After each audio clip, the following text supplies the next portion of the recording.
press updates, which I will do according to how the investigation proceeds. First, I'd like to express my emotional thoughts to the victims after this new terrorist barbarism which has hit the town of Nice in its heart, and I'd like to express a thought for all their relatives. At the moment, 84 people died, of which 10 children and adolescents. 202 people were injured, 52 in a critical state, and among those 52 people in a critical state, 25 are still subject to reanimation or coma. This may change upwards according to the people involved in this terrorist attack, which may present themselves through the police forces or the health services. As you know, the terrorist who drove the lorry was shot, so he could not pursue his criminal activity. Then the police who neutralized this person and then avoided further victims, I'd like to congratulate them. But more broadly, I'd like to render homage to all the state services which were activated following this tragedy: the security forces, the fire brigade, emergency services, doctors, victim assistance associations, and also all the people living in Nice who expressed a great sense of duty and solidarity. Also, I'd like to talk about the mobilization of the legal and the medical institutes in Nice, and who offered all their staff so that the procedures to identify victims could start in the best possible time frame. This process of identification is, of course, necessary so as to be absolutely sure of the identity of all the victims. I will, for my part, with all my prosecutor's office, ensure that all measures are taken to accelerate as much as possible this painful wait for all families. On this point, I'd like to remind you that the Interministerial Cell for Assistance to Victims was immediately activated after the attack, and you can get it on 01 43 17 56 46.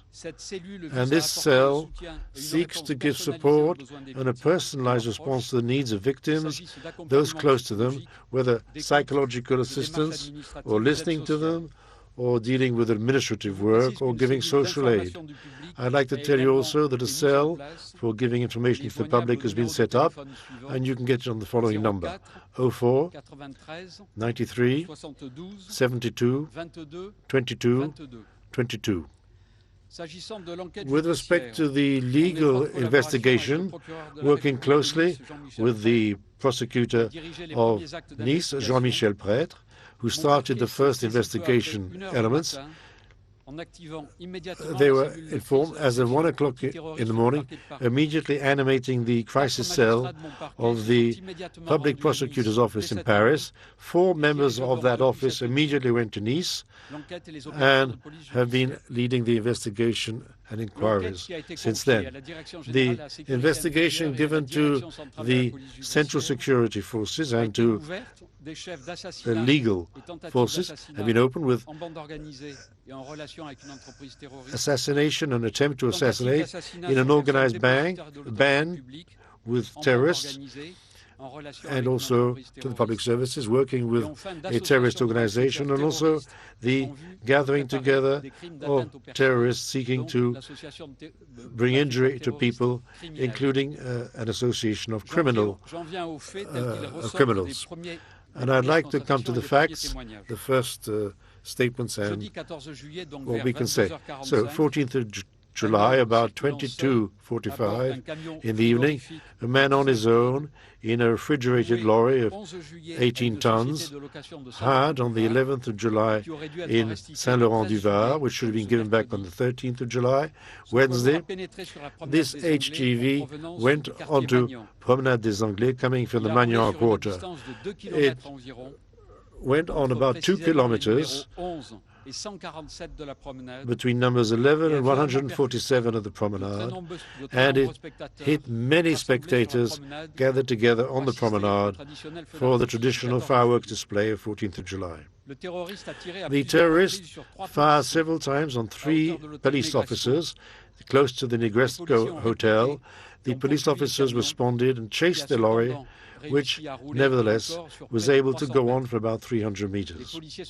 The police officers were then able to neutralize the person by shooting opposite the Palais de la Méditerranée, and the terrorist was found dead on the passenger seat. The lorry trailer only have a bicycle, I'll come back to that, and 8 empty pallets. In the cab, we found a 7.65mm automatic handgun, a charger, and some ammunition of the same caliber, and a second automatic pistol, which was a replica, 2 assault rifle replicas, Kalashnikov and M16, so they were replicas too, a pierced grenade, a portable telephone, which is still being looked at, various documents also being looked at. Also, we found, still in the cab of the lorry, a driver's card, a bank card, in the name of Mohamed Lawesh Boulel, born on the 3rd of July, 1985 in Tunisia and living in Nice. Using the fingerprints, it was possible to confirm the identity. Mohamed Lawesh Boulel was a delivery driver. He was married and head of a family. His wife has been detained as of 11 o'clock this morning. Mohamed Lawesh Bouled was known by the judicial and police authorities for threats, violence, thefts between 2010 and 2016, and on the 24th of March 2016, the Court of Nice condemned him to 6 months in prison, suspended for violence with a weapon used in January 2016. On the other hand, he was entirely unknown by the intelligence services. Whether nationally or locally, he had never been the subject of any kind of file or indication of radicalization. The first looks at surveillance video makes it possible to see the lorry in the Oriol area of the east of Nice, where it was parked as of the 13th of July. In fact, the lorry was taken on the 14th of July at 20 hours 34 by Mohamed Lawesh Boulel, who then arrived on his own on a bicycle, the bicycle that we found in the trailer, and then he went to the west of the town. We see again the truck at 24:30 in the Magnan area before going on to the Promenade des Anglais. Searches were carried out this morning, as you know, at 2 addresses where various equipment, IT and telephone equipment, was seized, as well as various documents. These materials, of course, are being looked at. Those are the only elements I can give you at this stage of the investigation. As I told you, it's just starting, and in order to maintain as much as possible the work of the investigators who want to determine and make use of all the equipment and the arms seized, and also the telephony and video surveillance, the investigation will try to determine, first of all, under what conditions the person was able to get the weapon that he used and the lorry for his crimes. They will seek to determine whether there were accomplices, and also they will try to determine what links Mohamed Lawesh Boulel might have with criminal terrorist Islamic organizations. Because I would remind you, if yesterday's attack has not to date been claimed by anyone, I would remind you that this kind of action fits in and exactly corresponds to the calls to kill that these terrorist organizations regularly give out on their videos and elsewhere. Thank you for your attention, and of course, I'll keep you informed as soon as possible of how the investigation progresses. Thank you. Right, you've been listening to Francois Molin. He is the prosecutor in France who oversees terror investigations. He gave us new details about the casualties of this attack. First off, 10 children among the 84 dead. 10 children. We know one of them is an American, 11-year-old Brody Copeland of Texas, who was killed along with his father, Sean. So 10 children dead, 202 injured. 52 are in critical condition. Of those in critical, 25 are still in a coma. It's just amazing when you think about those numbers. 25, so those numbers can change and may change quickly. A lot of more detail about how this played out, about the terrorist who committed this. He very quickly said the terrorist is dead who committed this act. He's talked about an 18-ton lorry, a truck that we now have seen pictures of. It went 2 kilometers, as we have been reporting. He fired several times on police. Police responded and chased the truck, eventually stopping him by shooting, and said that the terrorist was found dead in the passenger seat. He talked about a handgun that was found with him, ammo, a telephone also found in the cabin, in the bed, in the truck that they said that they're still going through, along with documents that they are still going through. A man born in Tunisia who is living in Nice. His fingerprints were used to ID him. His wife, as the prosecutor said, has been detained as of this morning. Crucially, they say he has a criminal past. In fact, he'd been convicted of crimes and sentenced to 6 months suspended for a weapons charge, but entirely unknown by intelligence service, as we've been reporting, not on the radar at all for any sign of radicalization. Want to get to Nick Robertson, who I believe is outside the home of the attacker. Nick, are you with us? I am indeed, and one of the things that was very, very striking about what we heard from the prosecutor there, he talked about this 18-ton refrigerated truck, and apart from those weapons and that hand grenade, mostly fake weapons that were found in it, there was a bicycle. He said the only other thing inside, there was a bicycle. Well, just 20 minutes ago, I talked to a neighbor of Mohammed Wali in the apartment here, and she told me he used to come and go from the apartment on a bicycle. That's how she remembers him, as being someone who stuck to himself, who was living alone, separate from his family, his wife and 3 young children living not far away, but not with him. And she described how he would come and go, always with his bicycle, carrying his bicycle up the stairs to his apartment.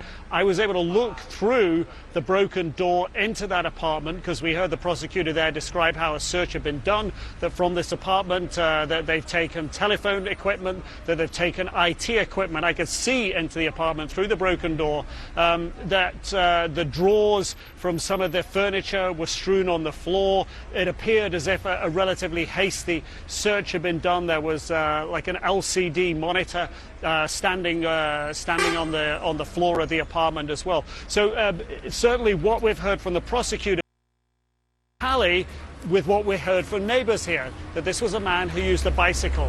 He approached, as we heard from the prosecutor, he approached the truck on this bicycle, put it then in the truck, and then committed this horrible, horrible crime. John? Nick, you mentioned that neighbors described him as kind of keeping to himself. The prosecutor said that he had, in his criminal past, he's been charged with threats, violence, theft, and then, as John mentioned, a 6-month suspended prison sentence for violence with a weapon. Did neighbors describe anything like that? No, the details that we've got from the neighbors, and there are about 12 different apartment buildings in here. I was talking to a lady on the floor beneath where he lived. The family, the man and lady who were actually in the apartment immediately adjacent to his, they really didn't want to say anything. When they came in, we asked, what can you tell us? And they really just kept quiet and went inside. We haven't heard specifically about any violence while he was here, more so that he kept himself to himself when going out to a local cafe. We don't yet know why his wife separated from him, taking the 3 young children, and moving off to another area in Nice. But certainly, with the picture we're getting from the prosecutor, perhaps gives us some detail that could lead to an explanation of why his wife left him, if nothing else. Yeah, Nick, stand by. Again, crucially, the prosecutor said he was entirely unknown to the intelligence services. He went on to very specifically saying never subject to an intel file for any kind of radicalization. Yeah, no sign at all of radicalization. I want to bring in our justice correspondent, Evan Perez, here in the United States. Evan, you've been working your sources inside the FBI and Justice and elsewhere. What are they saying right now? Well, John, it's exactly the same thing that French and U.S. investigators haven't found any links so far to terrorist groups. Obviously, this is still very early in the investigation and they're still looking, but they're going through communications and other databases to see what they could learn about this terrorist. So far, they only know that he had this criminal background and that he wasn't on the radar as a possible extremist, and they believe that he rented this truck just a few days ago, as the prosecutor just mentioned, and that gives you a sense of how difficult it is to try to prevent something like this. Now, this morning, security is being beefed up here in the United States at some locations, including in New York, where the governor, Andrew Cuomo, says that he's ordered more security at places like the airports and mass transit and tunnels. And the Homeland Security Department says that you can expect more security measures, both seen and unseen.